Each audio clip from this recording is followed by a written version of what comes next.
Los ejercicios espirituales de San Ignacio de Loyola con el Jnana Yoga. Vamos a ver las similitudes entre el camino de la meditación definido en el Bhagavad Gita, que es el Jnana Yoga, y estos maravillosos ejercicios espirituales de San Ignacio de Loyola.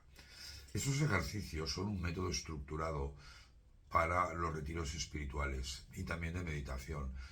Están pensados y diseñados para profundizar en la relación con Dios, discernir su voluntad y orientar la vida hacia un objetivo espiritual. Fueron desarrollados por San Ignacio de Loyola, que nació en 1491 y murió en 1556, y fue el fundador de la Compañía de Jesús de los jesuitas.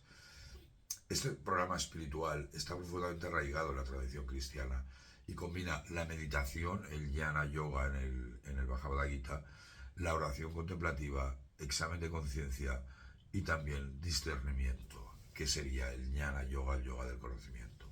Hay un verso precioso del Gita que dice: por lo tanto, con la espada del conocimiento, corta en pedazos las dudas nacidas de la ignorancia, refúgiate en el yoga y levántate.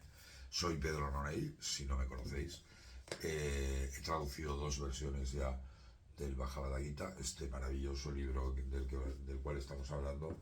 He traducido la versión de Gandhi, que es la que podéis tener este libro, que lo podéis comprar en Amazon, y otra de Swami Vidyaprakashananda, más orientado al Jnana Yoga, yoga del conocimiento. Si os ha gustado este vídeo, os está gustando, darle un like, suscribiros, comentar o compartirlo con quien queráis.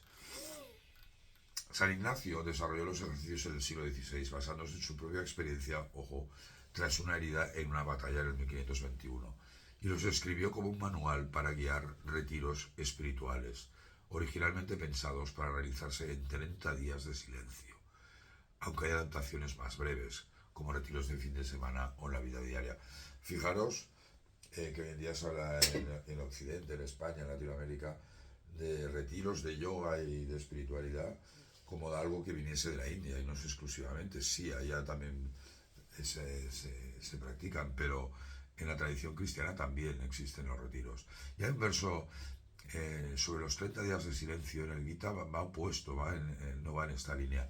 Y hay un verso en el yoga de la meditación, precisamente, en el capítulo, que dice: en verdad el yoga no es para quien come demasiado o se abstiene de comer, ni para quien duerme demasiado o no duerme lo suficiente. Esa moderación que nos hablaba el Gita no es muy compatible con los 30 días de silencio. El objetivo de los ejercicios espirituales es ayudar al participante a ordenar su vida hacia Dios, cómo guiar en el camino, discernir, siempre hace énfasis en discernir decisiones importantes y vivir conforme a la voluntad divina, siguiendo el lema de San Ignacio: ad maiorem Dei gloriam, para la mayor gloria de Dios. Estos ejercicios buscan una experiencia directa de Dios a través de la oración y la reflexión. Hay un verso que me encanta del Gita sobre que todo es Dios, que dice: no hay nada superior a mí, todo reposa en mí como gemas ensartadas en un hilo. Estos ejercicios espirituales combinan meditación imaginativa, examen de conciencia, oración vocal y discernimiento de espíritus, como distinguir los momentos del Espíritu Santo de las tentaciones.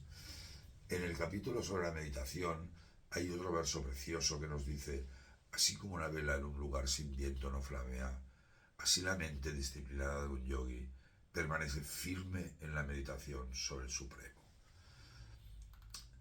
San Ignacio enfatiza mucho en el control de los pensamientos y emociones mediante el examen de conciencia y el discernimiento, similar al énfasis que el Gita da en dominar la mente inquieta con la práctica y el desapego. Y hay muchos versos del Gita, pero uno podría ser el siguiente. Dice: pero aquellos karma yogis que controlan sus sentidos con la mente y ocupan sus sentidos activos en trabajar sin apego son ciertamente superiores. Los ejercicios espirituales de San Ignacio, por tanto, culminarán en la entrega total a Dios, en la contemplación para alcanzar amor. En el Gita, Krishna pide rendirse al Señor con devoción y desapego, y en el último capítulo podemos leer uno de los versos más famosos del Gita, que dice: abandona todos tus deberes, todos tus swadharmas, refúgiate solo en mí, yo te libraré de todos los pecados, no te aflijas. Los ejercicios de San Ignacio están firmemente arraigados en el cristianismo monoteísta, con un Dios personal y trascendente. En el Gita, Krishna puede ser tanto personal, esa esencia universal que es el Brahman, el Satchitananda, es decir, que admite la vida tanto dual, como podría ser Bhakti Yoga, que a través del Vaita Vedanta, la dualidad, y la vía no dual, eh, que sería la del Advaita Vedanta. Y hay un verso también precioso sobre Brahman en el Gita que dice: Brahman es supremo, imperecedero, su naturaleza esencial se llama Adhyatma, autoconocimiento. Reflexionar sobre este verso porque es importante, lo tengo comentado en otro vídeo si queréis. Por tanto, los ejercicios espirituales usan la imaginación activa, es decir, visualizar escenas bíblicas, y el discernimiento emocional, mientras que el yoga de la meditación se centra en la meditación silenciosa y el control de la respiración. Y hay un verso también precioso del Gita que dice: quien dedica sus acciones a Brahman y las realiza sin apego no está manchado por el pecado, tal y como la hoja de loto no es mojada por el agua. Los ejercicios espirituales están estructurados en torno a la narrativa cristiana, vida, muerte, resurrección de Cristo, mientras que el yoga de la meditación es más abstracto, enfocándose sobre todo en la concentración mental. Y además el objetivo del Jnana Yoga es la realización del Atman, de tu alma infinita. Y eso es importante.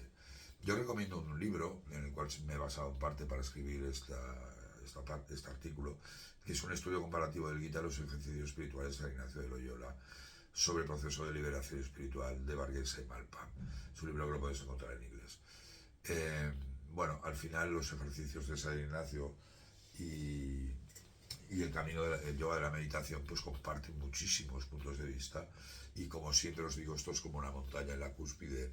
Todas, el objetivo es la unión con Dios, en el yoga de la meditación, realización de Atman para realizar a Dios, pero conforme vamos bajando y llegamos a la base de la montaña, pues seguramente los caminos están más separados, pero son dos caminos completamente complementarios. ¿Por qué no un hinduista puede practicar los ejercicios de San Ignacio, sacándole sus posibles dogmas que puedan creer que hay? ¿Y por qué no un cristiano puede realizar la meditación hinduista para percibir, para realizar su alma? Son dos caminos totalmente compatibles. Muchísimas gracias. Namaste.